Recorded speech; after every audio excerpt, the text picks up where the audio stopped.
नमस्कार जैन साथियों, कैसे हैं आप सभी। यदि आप यूपी टेट का तैयारी कर रहे हैं या किसी भी एग्ज़ाम की तैयारी जहां पे हिंदी पूछा जाता है, तो वीडियो आपके लिए खास करके यूपी टेट के लिए है। ये वीडियो, इसमें 50 प्रश्न हैं। आइए हम एक एक करके देखते हैं और लास्ट में आपको बताना है कि आपके कुल कितने प्रश्न सही हो रहे हैं। अगर आप पेपर 1, पेपर 2 किसी में भी भाषा के रूप में हिंदी लिए हैं तो ये वीडियो आपके लिए बेहद महत्वपूर्ण है। आइए साथियों, पहले प्रश्न से शुरुआत करते हैं। आज का प्रश्न है, वर्ण किसे कहते हैं। ये सामान्य आपको दिखेगा, लेकिन प्रश्न यहीं से पूछा जाता है, फिर आप फंस जाते हैं। आपको बताना है वर्ण किसे कहते हैं। तो अब आपके पास 4 विकल्प है, ए बी सी डी। कौन सा विकल्प सही है साथियों? देखिए यहाँ जब आप देखेंगे तो ऑप्शन सी सही हो जाएगा, यानी ध्वनि की सबसे छोटी भाग जिसे हम वर्ण कहते हैं। देखिए साथियों, होता क्या है, भाषा की जो सबसे छोटी यूनिट होती है, सबसे छोटी इकाई होती है ना, उसे हम वर्ण कहते हैं। क्या कहते हैं साथियों? वर्ण। जिसके टुकड़े न किए जा सके, जिसे खंडित न किया जा सके, उसे वर्ण कहते हैं। होता क्या है, देखिए समझिए। जैसे लिखा है क ल म, एक कलम लिखा है। अब इसको और जब हम टुकड़े करेंगे तो क को तो हम कर देंगे क, फिर ल, फिर म। 3 टुकड़े हो गए। फिर उसको और टुकड़ा करेंगे। क को जब टुकड़े करेंगे साथियों तो बनेगा क हलंत प्लस अ बराबर क। बात समझ में आ रहा है? अब क्या इस हलंत वाले क के भी टुकड़े किए जा सकते हैं? तो बिल्कुल नहीं किए जा सकते हैं। यानी अब इसके बाद टुकड़े इसके नहीं हो सकते, इससे छोटा रूप नहीं हो सकता। तो साथियों ध्यान से समझिए, जो भाषा का सबसे छोटा यूनिट था, सबसे छोटी इकाई थी साथियों, उसी को हम वर्ण कहते हैं। क्या कहते हैं? वर्ण कहते हैं। ध्यान रखेंगे, वर्ण किसे कहते हैं? भाषा की सबसे छोटी इकाई को वर्ण कहते हैं। वीडियो पे नए आए हैं, चैनल पे नए आए हैं तो सब्सक्राइब कर लीजिएगा चैनल, और ये सेशन पसंद आए तो लाइक शेयर करिएगा। देखिए इससे क्या होगा ना कि आप जब सब्सक्राइब कर लेंगे, वीडियो बनेगा तो आप तक आसानी से पहुंच जाएगा।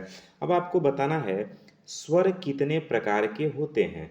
दूसरा प्रश्न है कि स्वर कितने प्रकार के होते हैं। A B C D 4 option है, 2, 3, 4 या 5। स्वर कितने प्रकार के होते हैं? तो साथियों इसका विकल्प बी यानी 3 सही है। विकल्प बी सही है, यानी स्वर 3 होते हैं। कौन कौन कौन से होते हैं? तो ह्रस्व स्वर, दीर्घ स्वर और प्लूत स्वर।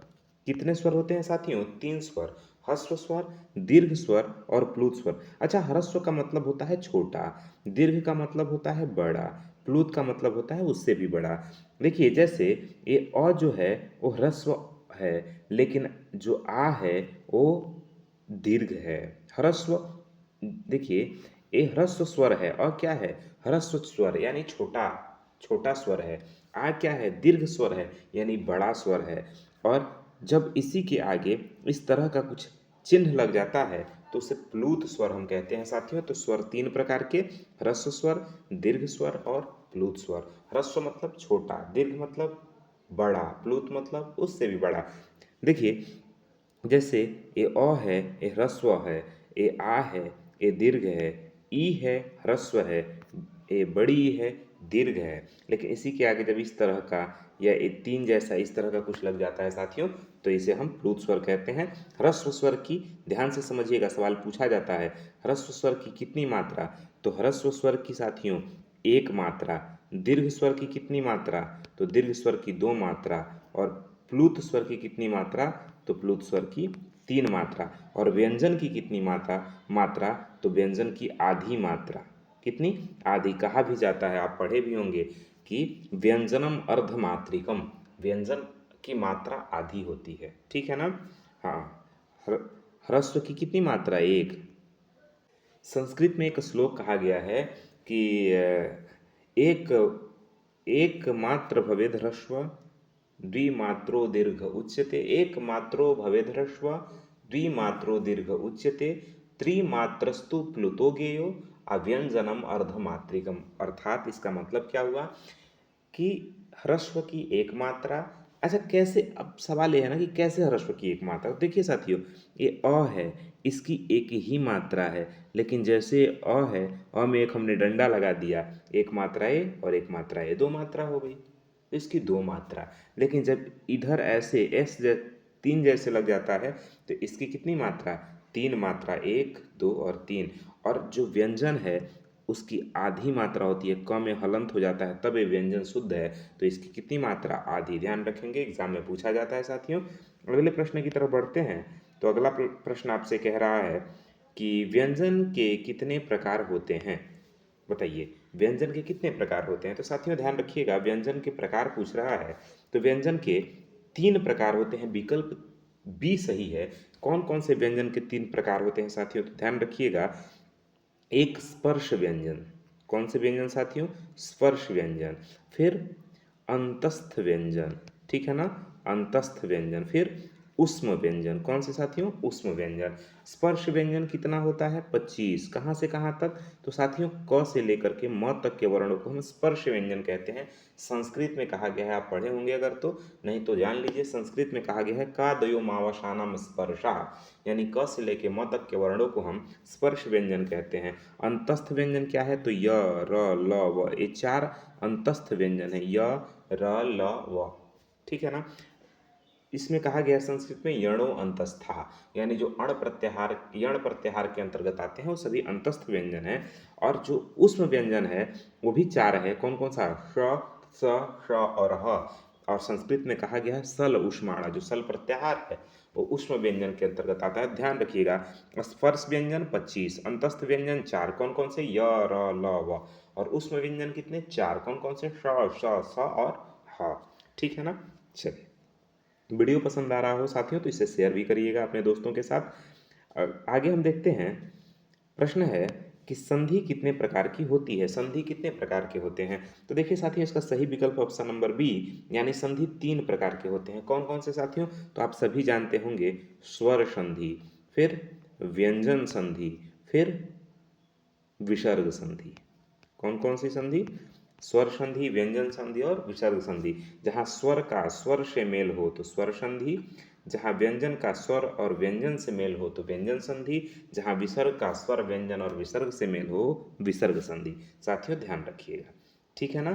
फिर जब आप स्वर संधि, व्यंजन संधि सबको अलग अलग पढ़ेंगे तो आप पढ़ेंगे स्वर संधि के भी कई भेद होते हैं, दीर्घ संधि, गुण संधि, वृद्धि संधि, यण संधि है, आदि संधि, पूर्वरूप संधि, पररूप संधि। ऐसे ही आप व्यंजन संधि को भी अलग अलग, इसके कई प्रकार हैं, ठीक है ना। तो इसको डिटेल में हम कभी पढ़ेंगे, फिलहाल आप इतना जानिए, संधि 3 प्रकार के होते हैं साथियों, ठीक है ना। अगला प्रश्न है, राम प्लस अवतार में कौन सी संधि है। आपको बताना है साथी कि राम प्लस अवतार में कौन सी संधि है। बहुत आसान है, बहुत सिंपल है।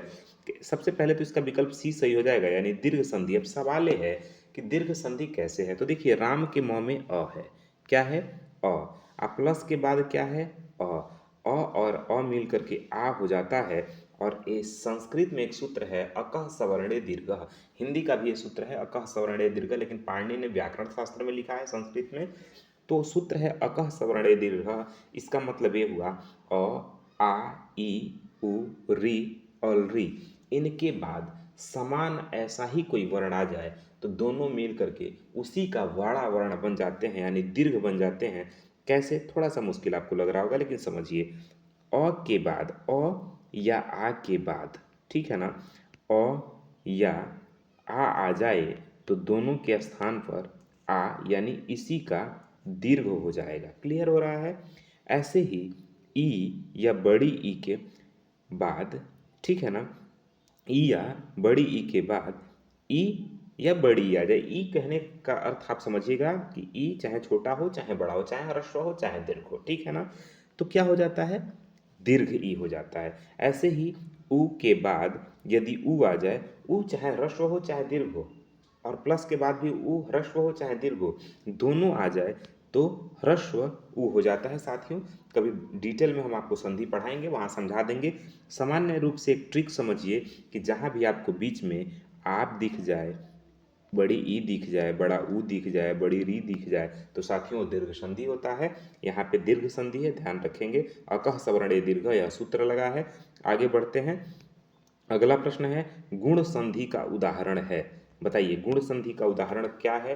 अ के बाद ई बराबर ए, या अ प्लस अ बराबर आ, या अ प्लस उ बराबर ओ, या अ प्लस ए बराबर आई। बताइए। देखिए साथियों, एक सूत्र है आद गुण, ठीक है ना, आद गुण। और ध्यान रखिएगा साथियों, गुण संधि ये कहता है कि अ के बाद ई हो तो ए हो जाता है, ये क्या है, गुण संधि है। विकल्प ए आपका बिल्कुल ठीक हो जाएगा। अ के बाद ई हो तो क्या होगा साथी, ए हो जाएगा। ठीक है ना, बहुत आराम से समझिए, कोई घबराने की बात नहीं है। नहीं समझ में आए कमेंट करके पूछिए, हम आपको और डिटेल से बताएंगे और सावधानी से और आराम से बताएंगे। ठीक है ना। वृद्धि संधि का उदाहरण है। अब आपको बताना है कि इसमें वृद्धि संधि का उदाहरण कौन सा है। अ प्लस ई बराबर ए, अ प्लस ए बराबर ऐ, अ प्लस उ बराबर ओ, या अ प्लस अ बराबर आ। तो देखिए अभी आपने पढ़ा अ प्लस ई बराबर ए गुण संधि है, तो ये भी नहीं होगा। अ प्लस अ बराबर आ आपने अभी पढ़ा दीर्घ संधि है, तो ये भी नहीं होगा। अब आपके सामने अ प्लस ए है और अ प्लस उ है, दो विकल्प है, दोनों में से चुनना है। देखिए साथियों क्या है कि विकल्प बी सही है, यानी अ प्लस ए बराबर ऐ हो जाता है। ए वृद्धि संधि है। अत एंग च, आप संस्कृत में एक सूत्र है अदेंग गुण, अत एंग च गुण संयम सात। ठीक है ना, आप पढ़ेंगे जब संस्कृत में तो आपको वहाँ मिलेगा। चलिए आगे बढ़ते हैं। अगला प्रश्न कह रहा है कि समास कितने प्रकार के होते हैं। समास कितने प्रकार के होते हैं साथियों, क्या हो, दो, तीन, चार या फिर छः। तो देखिए सही विकल्प तो ऑप्शन नंबर डी हो जाएगा, छः। लेकिन जब आप यूपी टेट की तैयारी कर रहे हैं और संस्कृत और हिंदी भाषा के अगर आप रूप में पढ़ें तो वहाँ आप ये पढ़िएगा समासः पंचधा। समासः पंचधा यानी समास पांच प्रकार के बताए गए हैं आपके एक डॉक्टर बाबूराम सक्सेना का एक व्याकरण का किताब है उसी में, और आपके यूपी टेट में उसी को रेफरेंस माना जाता है। उसी को जब ऑब्जेक्शन करना हो तो वही बुक आपके उसी को माना जाता है। ठीक है ना। तो समासः पंचधा, ध्यान रखिएगा, समास पांच प्रकार के होते हैं साथियों। ठीक है ना, लेकिन आपके कहीं कहीं छह प्रकार माना गया है। अगला प्रश्न है राजपुत्र कौन सा समास है। बताइए राजपुत्र में कौन सा समास है। तो साथियों ध्यान रखिएगा, राजपुत्र राजा का पुत्र। ठीक है ना, राजा का पुत्र, जहाँ का के की इत्यादि संधियों का इत्यादि विभक्तियों का लोप हो जाए तो वहाँ तत्पुरुष समास होता है साथियों। तो विकल्प सी सही है। बाकी डिटेल में पढ़ना हो इसको, संधि समास कारक अलंकार छंद, इनको डिटेल में अगर पढ़ना हो तो चैनल को सब्सक्राइब कर लीजिए, और वीडियो पसंद आया हो तो लाइक शेयर भी करिएगा। अपना फीडबैक कमेंट बॉक्स में ज़रूर दीजिए। अच्छा आज के लिए इतना ही रहने देते हैं, बाकी नेक्स्ट वीडियो में इसके बाकी के क्वेश्चन हम लाएंगे, क्योंकि अभी सिस्टम डाउन हो रहा है तो मैं वीडियो अपलोड कर दूं या फिर आपका आज रुक जाएगा वीडियो। ठीक है ना, बाकी मिलते हैं अगले क्लास में साथ में, तब तक के लिए जय हिंद।